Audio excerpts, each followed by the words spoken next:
share screen. And where?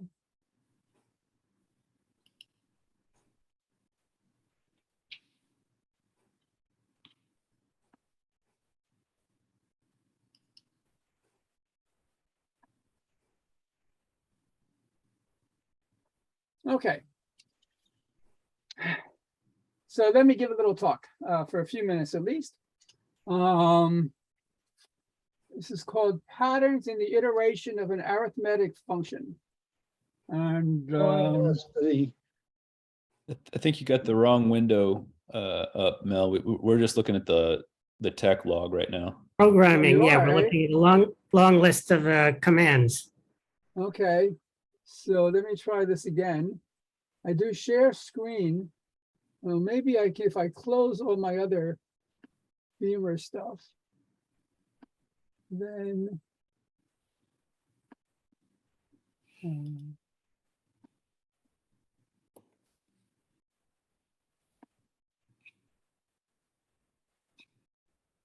okay. I'll try it again. Share screen.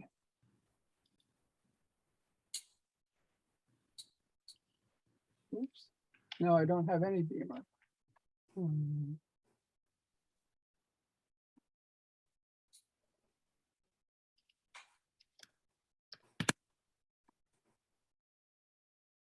For a moment there, we saw Oh, it was Yes, there, yeah. right? yeah. Needless to say, I live in the pre-computer age. Oops. Share screen. Okay, I'll try.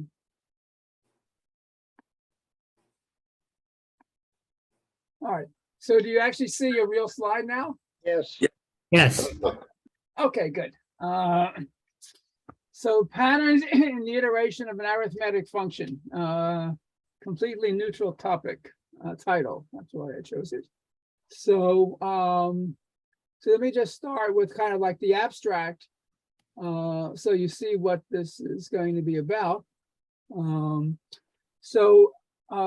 take a set of positive integers omega, and S is a function from omega to itself. So it's an arithmetic function from omega to omega. And V is a finite sequence of positive integers, not necessarily distinct, certainly. So we say that an integer M in omega has increasing, decreasing pattern V with respect to this function S. So this formula means the following. You take the number M, and S of M is greater than M. And you iterate. S squared of M is greater than S of M. And as you iterate S, so you look at the trajectory or of M, S of M, S squared of M, this is strictly increasing for the first V1 iterations. But you keep going. And then the function is strictly decreasing for the next V2 iterations. And then the function is strictly increasing for the next V3 iterations and so forth. So that's what we mean by this sequence of positive integers V describing an increasing, decreasing pattern for this number M with respect to the function S. And I want to say that an arithmetic function is wildly increasing, decreasing. If for every finite sequence of positive integers, you can always find an integer M such that M has increasing, decreasing pattern V with respect to S. So with respect to this function S, for every pattern of increasing and decreasing iterations, there's some number that has this pattern. And I want to show that the what is called the collapse function is wildly increasing, decreasing.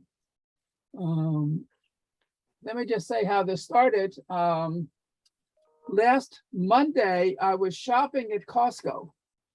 And as I was driving home, I got a call from Jeff Ligarius, who started talking about the collapse problem, which is a problem I have never had the least interest in. And one of the things he mentioned was that this collapse iteration, if you think of it, I'll describe it in a moment. It's a function from odd numbers to odd numbers. is, in my language, wildly increasing, decreasing. For any pattern of V1 increases followed by V2 decreases and so forth, there's always some number with that pattern. And being utterly ignorant of the literature on this general topic, but I thought it was interesting, and I worked out a little proof, and that's what I'm going to talk about. The proof, I'm sort of guessing it's a new proof, assuming there are old proofs, but we'll see. Okay, so that's just like the overview. So let's start. So n is the set of positive integers, omega is a subset of n, and s is an arithmetic function from omega to itself, and s to the j is the jth iterate of s. So there are certain fixed points, perhaps, of s. So omega fixed is the set of fixed points. And they're also, that just means s of m equals m. And there are also periodic points where the jth iterate of m is back to m for some positive integer j. So this arithmetic function may have fixed points, and it may have periodic points, and it may not. If you take a number m and omega, the trajectory is just m, s of m, s squared of m. It's just the sequence that of integers m generates as you apply s over and over and over again. If at some point s, the jth iterate, is in a set of fixed points, then the trajectory is eventually constant. And it's also just basically a definition that the trajectory is bounded if and only if the kth iterate of s applied to m is in the set of periodic points. But the important observation is this: if you take a number m in omega, and then m is not a fixed point, then either s of m is strictly bigger than m, or s of m is less than m, right? I mean, s of m either equals m, or it's bigger, or it's smaller. If it's not equal, then it's bigger or smaller. And we're interested in the pattern of changes, the increases and decreases in the trajectory of m. So that's what I want to look at. We take, again, a finite sequence of positive integers, v1, v2, up to v sub n. We say that m has increasing, decreasing pattern v if, again, m is less than s of m, s squared of m is bigger than s of m. These are strictly increasing for the first v1 iterates. But then the v1 plus first iterate is less than the v1th iterate, and so forth. Then these numbers are strictly decreasing for the next v2 iterations. And then everything turns around and they're increasing again, and so forth. So in general, this is just the formula. So the words are comprehensible and the formula is incomprehensible, but this just says the function goes up as many times as this sequence v specifies, and then it goes down as many times as the sequence v specifies. So if m behaves in this way under s, we say m has this increasing, decreasing pattern v. And if for every v there is some m with that pattern, then we say the function s is wildly increasing, decreasing. Okay. All of these terms I just invented because I needed names for things. And it is known that the Colas function is wildly increasing, decreasing. And in this talk, we give a, I hope, new, but possibly new proof of this result.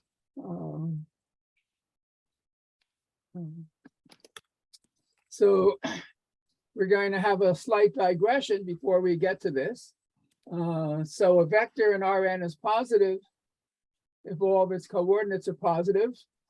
Its integral of all of its coordinates are integers, and Zn is the set of all the n-dimensional integral vectors. We say an integral vector is odd if its coordinates are all odd integers, and an integral vector is primitive if its coordinates are relatively prime positive integers, not pairwise relatively prime necessarily, but just relatively prime. Okay, so here is the essence of things. So you have A1 up to AN and B1 up to BN, sequences of non-zero real numbers. and I look at this n by n plus 1 matrix. So down the main diagonal, I have A's, and the elements in the super diagonal, I write as minus the B's. Now, I'm sure that someone will tell me that matrices of these form have a name, but I don't know any name for them, and I don't give them a name. That's just the type of matrix I'm looking at. So it's an n by n plus 1 matrix. And everything I say has to do with these matrices. Okay? So these matrices have certain properties. So again, all the coordinates on the main diagonal and the super diagonal are non-zero. And I'm writing them as A's and minus B's. Okay. So what are some properties of this matrix? Well, it has rank n, and if it has rank n, then the kernel has dimension 1. It has rank n because if you look at the rows are linearly independent. So you have n linearly independent rows. So that's no big deal. And if the matrix is rank n, the kernel has to have dimension 1. Now, suppose the A's and the B's are all positive real numbers. If they're all positive, which means strictly greater than 0, that means everything on the main diagonal is positive and everything on the super diagonal is negative. Of course, the super diagonal coordinates are minus the B's. So if you take a non-zero vector x in the kernel, then either every coordinate is positive or every coordinate is negative. Another property. So suppose that the A's and the B's are not only positive real numbers, they're positive integers. In that case, we know the kernel is one-dimensional, but in fact, there is a unique primitive vector. That means a vector with positive integral coordinates that are relatively prime. There's a unique primitive vector that generates the kernel.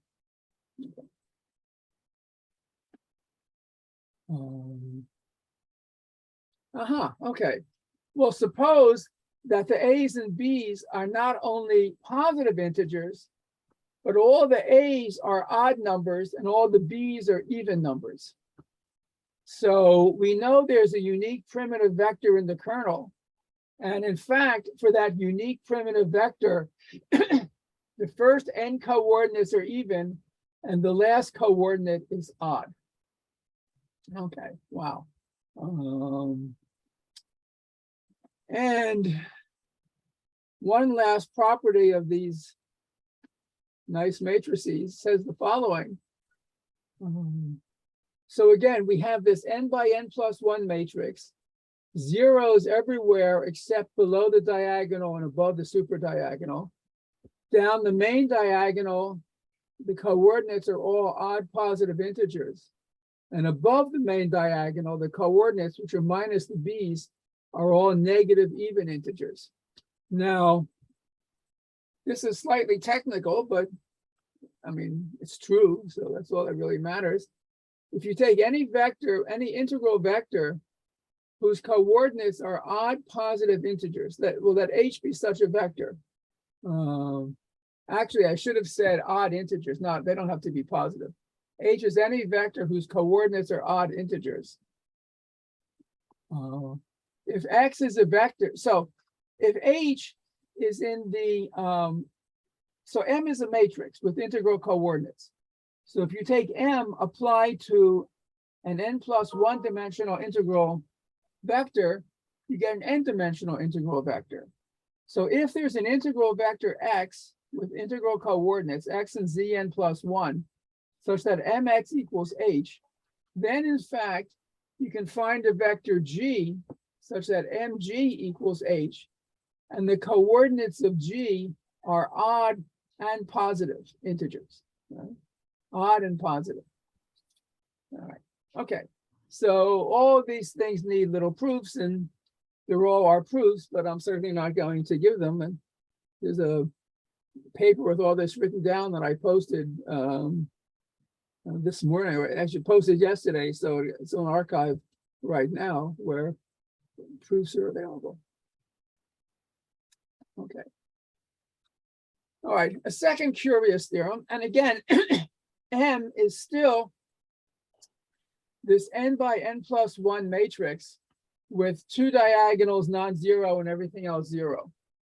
And the diagonal and the elements, the A's and the B's on the diagonal and the super diagonal, these are going to be sequences of non-zero integers, and the A's and the B's, the AI's and BJ's are relatively prime.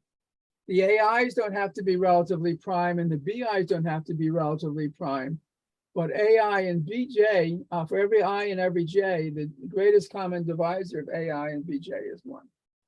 So if you have such a matrix, then this theorem says that in fact, M is surjective from Zn plus 1 to Zn. That is, if you take any vector H in Zn, so H is any vector, n-dimensional vector with integer coordinates, there's always an n plus 1 dimensional vector with integer coordinates x, such that mx is equal to H. So this relatively prime condition ensures that M restricted to the integer lattices is surjective.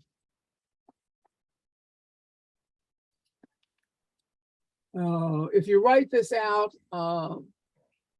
in terms of what the coordinates say, it says that you have these numbers h1 up to hn. They're just arbitrary integers. The a1, the ai's and the bi's have greatest common divisor. They're relatively prime to each other. And if you write down this system of n linear equations in n plus 1 variables, it has an integer solution. So that's just the Diophantine equivalent of the matrix statement.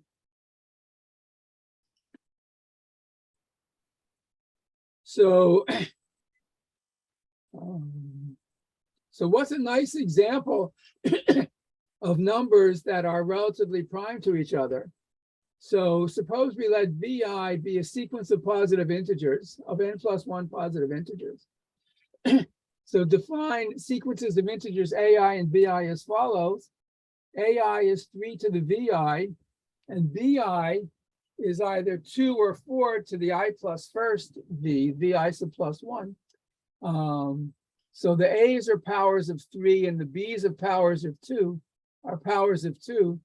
So AI and BJ are always relatively prime. So the matrix we've been looking at for these particular numbers looks like this. Down the main diagonal, you have powers of 3, 3 to the V1, 3 to the V2, 3 to the V3, and so forth. Down the super diagonal, you have alternating powers of 4 and 2. Minus 4 to the V2, minus 2 to the V3, depending on whether n is even or odd. In the last row, you have C to the Vn plus 1, where C is either 2 or 4, I guess. If n is even, C is 4, and if n is odd, C is 2. But it's just this alternating power of alternating sequence of powers of 2 and 4. And now I take a particular vector with odd coordinates. It's the vector H, where the coordinates are just alternating plus 1, minus 1, plus 1, minus 1. So we know from the previous theorem, theorem 2, that there's some integral vector x such that mx equals h. And we know from the last part of theorem 1 that in that case, there's actually an odd positive vector g such that mg equals h. So, okay, so if h is a vector, is the vector 1, minus 1, 1, minus 1, 1, minus 1, there's always an odd positive vector g such that mg equals h. Okay. So I don't know if any of this makes sense, and don't ask me where this came from, but somehow it came. And so in any case, these are all true statements.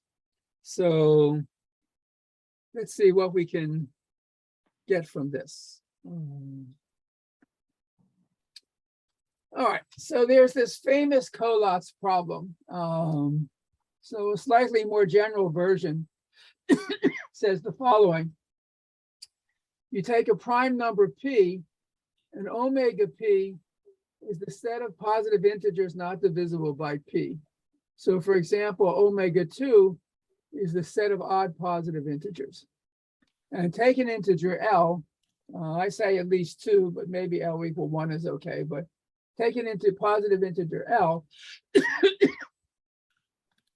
and we define the following arithmetic function from omega p to itself. We take a number n, m, multiply by p to the L minus 1, and add 1. And then you look for the largest power of p that divides this, say p to the e, and you take p to the L minus 1 m plus 1 divided by p to the e. So you've crossed off all powers of p that divide the numerator.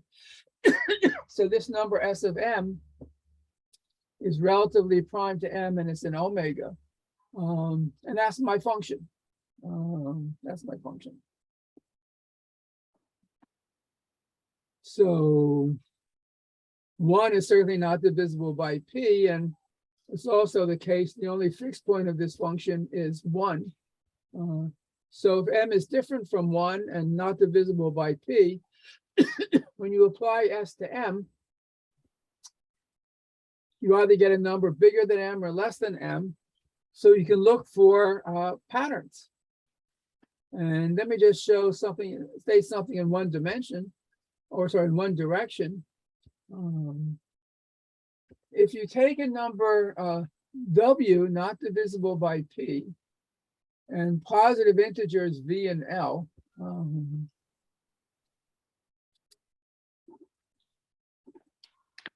and let m be this number, p times p to the L times v times w plus 1. So this is congruent to 1 mod p, so it's certainly not divisible by p.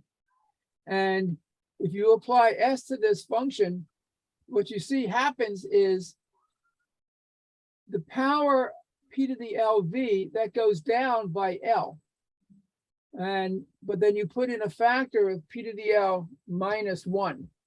So it's like you take this, forget the plus 1, you have this p times p to the L v times w, and you're multiplying it by p to the L minus 1 over p to the L. So you're getting something smaller. And if you iterate that, you see that if you iterate this j times, where it says p to the L v minus I should be p to the L v minus j. The number, the main part of the number, not the plus 1, decreases by p to the Lj, and the number is then, but that is multiplied by p to the L minus 1 to the j. So you have a strictly decreasing sequence of numbers. So this number m, as you iterate s, v times, you get a strictly decreasing sequence of v integers. Well, to make things easier or traditional, whatever, the Collatz case is when p equals 2 and L equals 2. So that just says what this ratio is when you apply this function as. If you take p equal L equal 2, so p to the L is 2 squared or 4, and you're looking at a function from omega 2 to itself. So this is a function defined just on the odd integers. And for such a number, S4 of m, so p to the L minus 1 is 4 minus 1 is 3. This is 3m plus 1 divided by the largest power of 2 that divides 3m plus 1. So if m is odd, 3m plus 1 is even, so you can always divide it by at least 1 power of 2. but you're getting rid of all the powers of 2, so you have an odd number. So this is the Collatz function, or sometimes called the Syracuse function, because someone was giving a lecture about this problem at Syracuse University and introduced this function and called it the Syracuse function because he was in Syracuse at the time. At least that's the apocryphal story. So that's the function we're interested in. And if you look at the previous lemma, it says, if you take a number which is 2 times 4 to the v times an odd number plus 1, if you apply s to it, you get the number 2 times 3, 4 to the v minus 1w. So you replace one of these 4s by a 3. So you're getting something strictly smaller. And if you iterate this m times, if you iterate the Syracuse function, this function or the Collatz function, v times, you get 2 times. So you replace all the 4s by 3s. You get 2 times 3 to the v times w plus 1, and that's it. So you're that's where you are. And you might check this number is 1 mod 4. This number is 3 mod 4. And if you apply the Syracuse function to this, it actually goes up. So here we decrease exactly m times, and the next iteration would be an increase. And we can refine that slightly. So let's see. So here we have a number which is 1 mod 4. Here we have a number that is 3 mod 4, because v is a positive integer. So I'm looking at a number m, which is 2 times 2 to the v times w minus 1. And if I apply this Collatz or Syracuse function to m, I reduce the 2 by 1, I get 1 fewer power of 2, but I pick up a 3. So it's sort of like I'm multiplying this by 3/2. So I get something bigger. And if I iterate this operation v times, every step, I change a 2 to a 3. So I get a succession of strictly increasing numbers. And when I've done this v times, I have 3 to the v instead of 2 to the v. I have the number 2 times 3 to the vw minus 1. So I have v strictly increasing numbers. And again, if you check, this number is now congruent to plus 1 mod 4. And the next iteration would actually be a decrease. So in any case, if I want to have v strictly increasing sequences if I want a number m that goes strictly increases under v successive iterations, I have one number that will do that. And if I want a number which strictly decreases under v successive iterations, I have another class of numbers that will do that.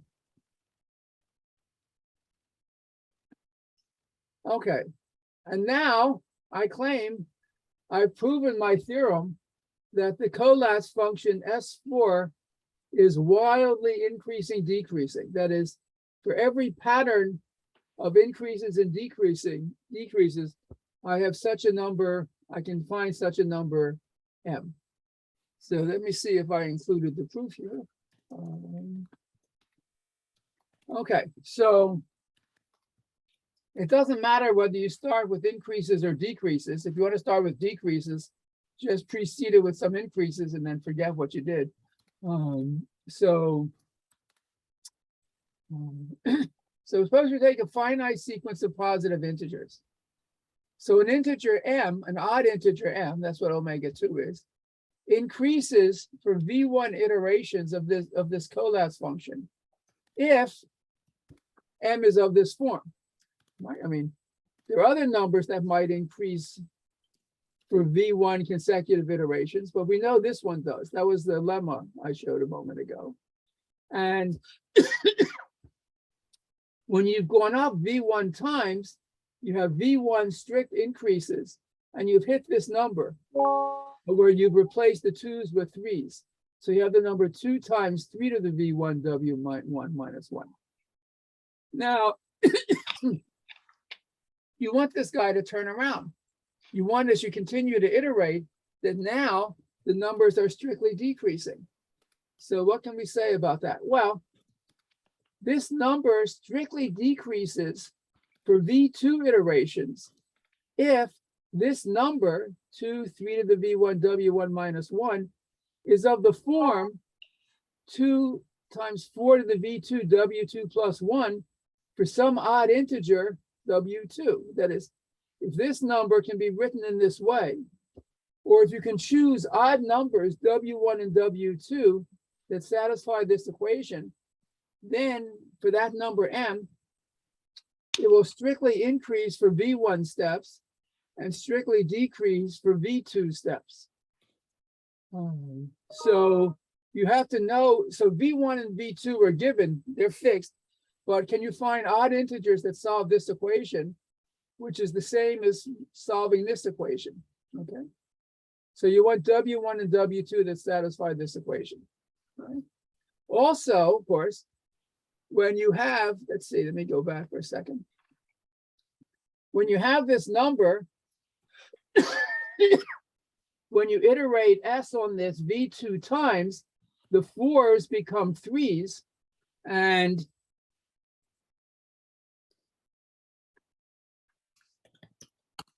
the V1 plus V second iterate of M under S is this number 2 times 3 to the V2 W2 plus 1. Now you want the direction of M to turn around. It went up V1 times, it went down V2 times. Now you want it to go up V3 times. So this number will increase for V3 iterations of the Collatz function if this number can be written in the form 2 times 2 to the V3 W3 minus 1 for some other odd integer W3, which means, let's see, well, we had this equation that had to be solved to go up V1 times and down V2 times. Sorry, no, this is just rewriting this. I'm not sure whatever. This is the equation. It should be V1 plus V2. So the odd positive integers W2 and W3 would be solutions of this equation, which is the same as a solution of this equation. So if I can find W2 and W3 that satisfy this equation, then my number goes down V2 times and then back up V3 times. And continuing inductively step by step, we get a series of linear Diophantine equations that have to be solved in odd integers. So these equations look like, so again, the V's are given. We have no choice about the V's. But 3 to the V1 W1 minus 4 to the V2 W2 equals 1, and 3 to the V2 W2 minus 2 to the V3 W3 equals minus 1, and 3 to the V3 W3 minus 4 to the V4. So we have this finite system of these linear Diophantine equations, and we want a solution in odd positive integers.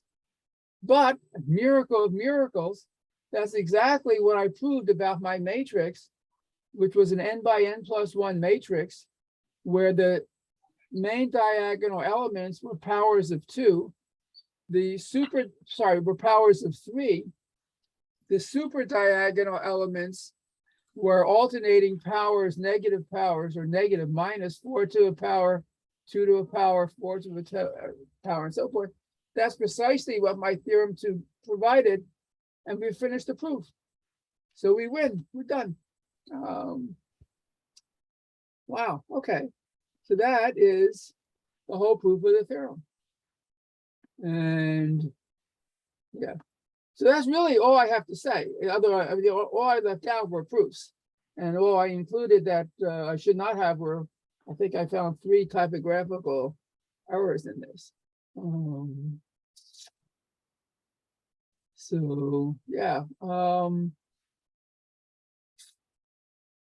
I sent this to Jeff Ligarius and I asked him if this was new, and I said, you told me this as I was driving home in my car, and I said, don't spend more than 5 minutes looking at this, but is this a new proof?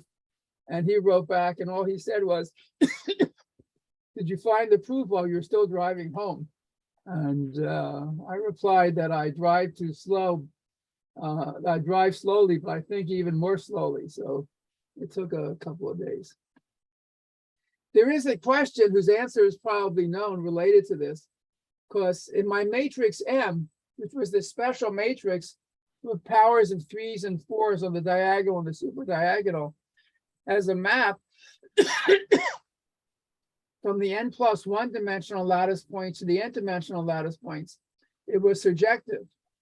If you take any integer matrix, any n by n+1 matrix, whose coordinates are integers, it certainly sends an integral vector to an integral vector, and it's probably known in the geometry of numbers, but not known by me.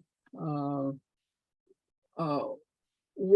want to find necessary and sufficient conditions on the matrix M so that this is surjective. And again, I assume it's known by people who study these things. But again, I don't study these things. The paper that I just talked about, which is roughly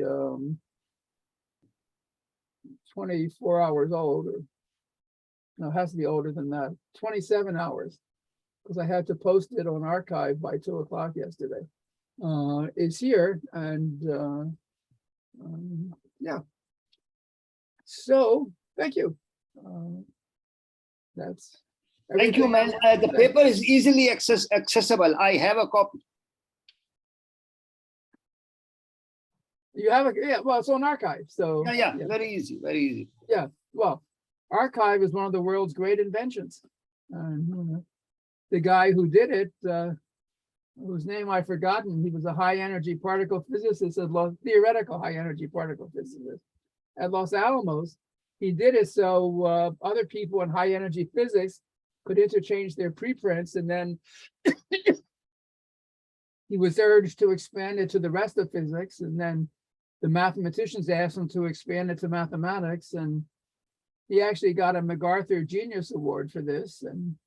And then he moved to Cornell, and Cornell now is the home site, I think, for archive, and Jim Simon's foundation supports it a lot, so it stays in business. But it is one of the great achievements of Economists use it. Is there a section just for economics, or they just? No, they just Minus- post it. They just post it and they accept. There are all these, it takes time. I think 14, I don't know how many hours, and then it appears, and it's very good. And economics, of course, the problem, because unlike mathematics,